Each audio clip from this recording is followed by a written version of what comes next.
But first, the first US presidential debate, it's come early, could signal the beginning of the end for Joe Biden after a woeful performance riddled with incoherent ramblings and bizarre facial expressions.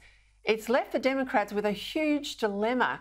Do they stick with a president who has defeated Trump before but is clearly in cognitive decline, or do they parachute in a new contender?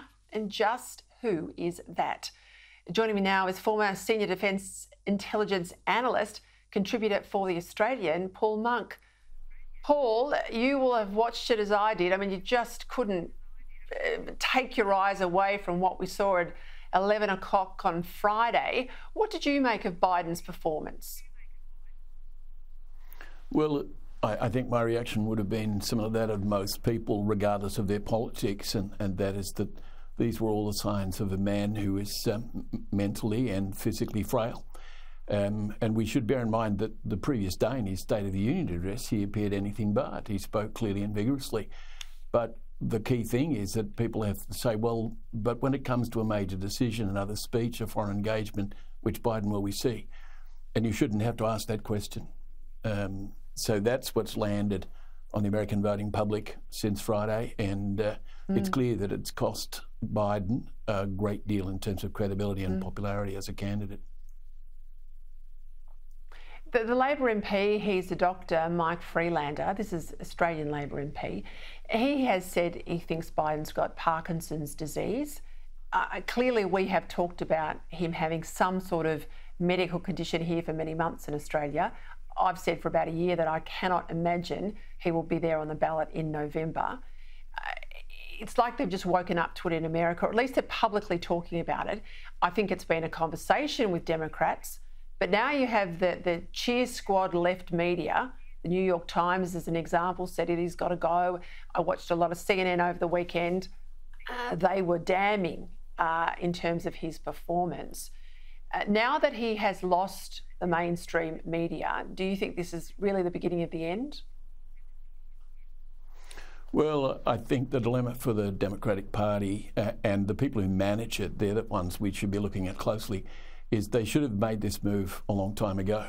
And now we're getting closer and closer to the election. Trump is clearly leading. If the election was to be held tomorrow, there seems no doubt he would win in a landslide. And so the Democrats have to decide, if we change candidate, if we switch horses in midstream, is that going to help or harm our cause? And all the signs are that his kitchen cabinet and the people around him, and Obama and Clinton, Bill Clinton, are all rallying around and say, oh, no, he's fine, he's fine. That's not a good look. I think that the voting public would be far more impressed if people took a deep breath and said, we have to confront the truth, and persuaded Biden that he needs to come clean with the voting public and urge them to vote for another candidate. But at the moment, that's not what's happening. So in mechanical terms, they can put up a new candidate. We all know it isn't easy. Normally, the vice president would be the front runner, but there's not a lot of support at all for Kamala Harris. Lukewarm at best. I can absolutely understand why. This is the party of peak diversity, though. So how do they pass over a woman of colour? She's not black. She doesn't have Afro-American heritage. A lot of people get that wrong. But how do they pass over a woman of colour? And if it's not Harris, who is it? Well, I think that the key question here again is a matter of what I would call the moral courage of the leadership of the Democratic Party. They need to be willing to say Kamala Harris was chosen on the basis of identity politics, and we didn't expect that she'd become president, and we need somebody now who will be presidential from the get-go. And so we need an open convention, and this is a really rare thing. But if the top brass can step up to the plate and be honest with the American public, I think that alone would impress a lot of voters. Because too many people, too many voters, I think are leaning towards Trump because they distrust the Democratic establishment. And that establishment is facing, well, you could say a debacle of its own making. They haven't shown enough forward vision. They haven't brought forward the people who would constitute a really gripping or compelling leadership ticket. So at the moment, they're at a bit of a loss. There's been some talk for... Go on. No, you please go on. Yeah. I was just going to say, there's been talk, for example, of wanting to get Hillary Clinton to make another stand. It'd be interesting to see how that went. Or of getting a, not so much another rerun, but getting, Madam Obama to step up. And she's indicated, as I understand it, she has no interest in running. One wonders whether, if the Democratic leadership was to say, well, listen, for the sake of the party, we have to have somebody, and it really has to be a woman, and preferably a woman of colour, and you're the perfect candidate. Please, please, please.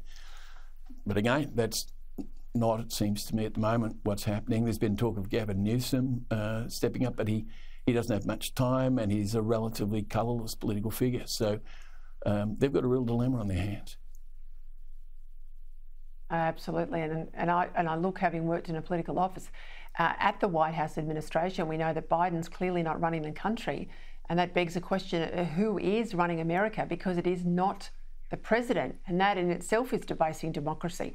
Hey, I just want to get your thoughts on France. Emmanuel Macron called that snap election. It looks like it's backfired. I mean, this is just the first round, but the far-right national rallies won 34% of the popular vote. This is a political earthquake, not just for the left in France, but I think broadly across Europe, isn't it?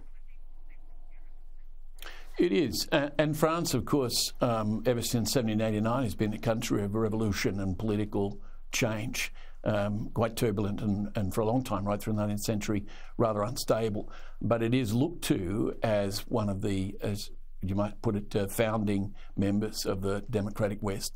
And what we're seeing at the moment is the collapse, not so much of the left per se, but of Macron's attempt to hold things together with a centrist coalition. And so Marine Le Pen is doing a brilliant job from a conservative point of view. She's reshaped the Rassemblement National from the days of her father, who was admittedly a fascist.